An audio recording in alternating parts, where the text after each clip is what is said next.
the knockout phase, we would have been okay with it. The fact that they did not even come there. It is extremely harsh and extremely critical, criticizing as well. We are all as humans inclined towards knowing what is the other person saying about it. Hi and welcome to a follow-up of the World Cup edition. When we got into it, it was about how the teams are going to feel going into a World Cup environments. We spoke about Australia as champions, India under pressure. But ultimately, the team that came to the top two teams, were teams who were first-time winners. Getting into, it would have been a winner if South Africa had also won it, they would have been first-time winners. But it was New Zealand who won the game. In a lot of our squad analysis, we spoke about how they came from huge losses, 10 and 11 match losses they came from, and then they ended up winning. We spoke last time about how different countries, because of their culture, view success and failure. We've spent a lot of time discussing that. But today, what we are going to discuss is something about the noise that the athletes have to hear. Good, bad, ugly, all of it. If you're an Indian fan, you know the noise wasn't the greatest. If you're an Australian fan, the noise was about not getting enough noise. If you are from New Zealand, it probably means a lot about what good it could do ultimately to have some noise about them. So here we have with us Poornima, Rajan. Hi, thank you so much again. This is like a follow-up to our World Cup edition where we started out talking about how are they going to feel. Now all the feeling is gone. But during the entire course of this, there was definitely a lot of chatter.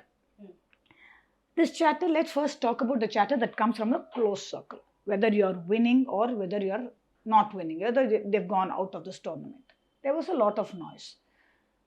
This noise, when it comes from a closed group, as much as the athlete understands that it comes from a point of view of wishing them well, when they are not in the greatest performance space, how do you think athletes will respond to it? Because they have future to go. I mean, if you look at India, they've immediately jumped into another series.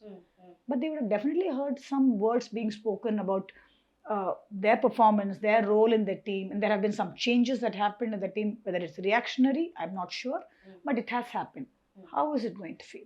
Good noise is always positive, feel-good factors that are there. Difficult or uncomfortable noise, or like just generally the poor criticism or being very intense about feedback and all, can definitely affect a player, especially when the player is hasn't performed at a professional capacity or is growing towards into becoming a professional, because the experience of learning the game and mastering the craft and gaining that experience doesn't necessarily match with the feedback that they can get from either close quarter persons or social media, for example. So definitely at that level, it's a little bit more difficult to handle. After the experience starts to set in and then there is some degree of predictability that comes in, it's a little easier also to handle, provided the system is nourishing enough to that space, like what we spoke about last time. Which kind of noise do you want to explore I want first? to talk. Good noise, like you said, is good. Very little needs to be spoken about it because it's always enriching as an experience when you listen to good noise. Yeah. But I'm going to bring in the Indian context. Right. A lot was expected out of India. We did not make it to the knockout phase. I think even if we had made it to the knockout phase, we would have been okay with it. The fact that they did not even come there and they lost to a team that was coming, that the first match that India lost was to New Zealand. And it was a massive loss. We were coming from a good win. They were coming from huge losses. Maybe India's preparation, ultimately, when you want to point fingers, it goes back to saying India didn't prepare enough coming into it. But I don't think that was the major cause at all. I think the way we approached that game felt very different. It felt like we were under a lot more pressure to perform. And from there, for them to come back, the next match was against a team like Pakistan. We won. But even that was criticized. Because we did not win it with the authoritatively. We won it. So they were not hearing the noise that they should have, right? Yeah. If they wanted to go ahead in this tournament. Yeah. That's the noise I want to hear about. Perfect. Just taking a point from the last conversation that we had about it, predominantly our feedback noise that comes from a lot of skepticism. The skepticism pretty much is that you start the series before the person is before the team has got a chance to play. You set them up for very high expectations. Like if you win, you need to win big, or you need to be consistent, you need to be perfect, and so on. So when there is inconsistency or some setback, the skepticism becomes equally higher. So okay, you won this match, but I don't know how the next one's going to be, or you didn't win it to give me the confidence that you will do it, and so on and so forth. So often what happens is repetitive conversations, repetitive feedback like this can affect what is called as an externalized locus of control. An externalized locus of control is the player moving away from having to focus on what he or she needs to do to perform at their best. Will slowly, their internal narrative will slowly get towards, oh, what do I need to do to get people to give me a positive feedback, or what do I need to do to show the world that they can be confident with me, kind. So when the narrative goes towards an externalized locus of control space, there's no way in which a single person can go against all the comments that are coming around. And very often than not, the kind of comments or the kind of feedback can also be extremely varied. Like some people might focus on physical health or fitness, some people focus on skill development, some people focus on sleep, nutrition, some people focus on opportunities, and so on. So it becomes too many factors that everyone's going to be piecing apart. It becomes too much for the individual to actually sit down and internalize, saying, hey, where is this going wrong, or what is it that I need to focus on, and all. So when a person is in preview or constantly receiving such feedback, especially when it's like closer quarter people, or it could be even the local media that is following the game, or it could be social media who's providing feedback from the general population as well. Too much presence of this can definitely skew a person's perception of what they have to do and what their personal reality is. If you are very resilient as an individual, then you can find a way to cope with it. But if your resilience is a little lower, or you're having a particularly bad spell during that time, such comments can definitely affect you. You spoke about social media, which is where I'm going to come in next. Yeah.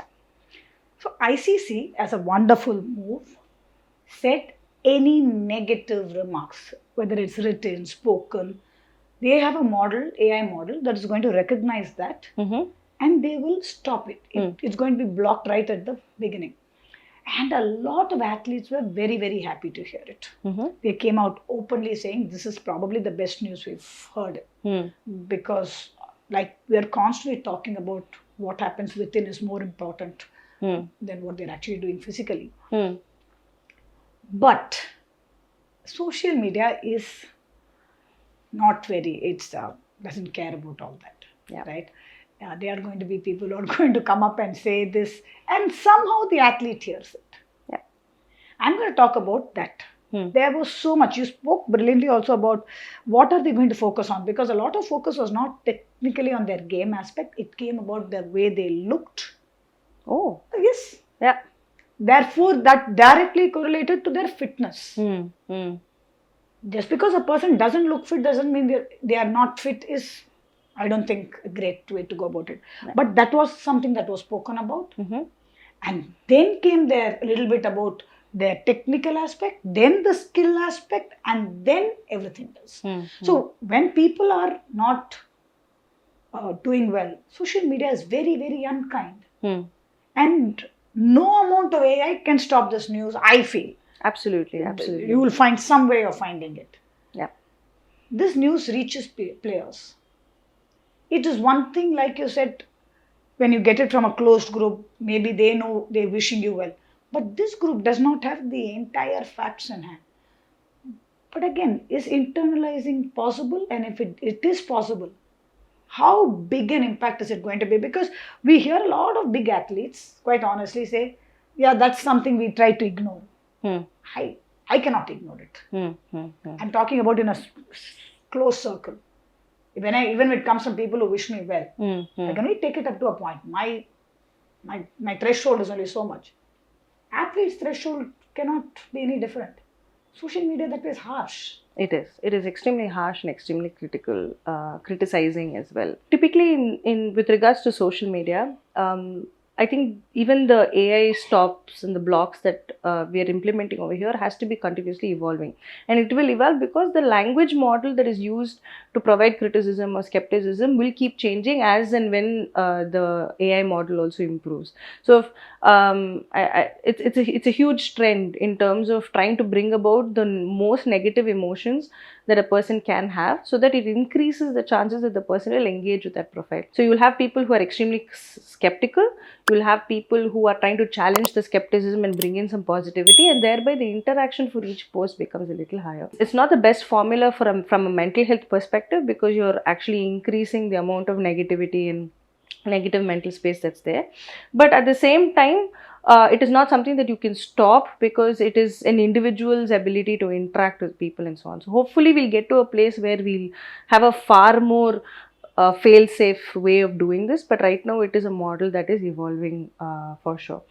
The one that can really influence the perception is the amount of said noise. So if, let's say, one person says, you know what, I think this person's not physically fit, for example, surrounded by a pool of noise that says, like, you know what, you did really well, you've given it your best and it happens, or you know, you're really fit and we're very happy about it and so on, then the ability for the person to internalize that, you know, hey, maybe it's my fitness that's an issue, will be much lesser.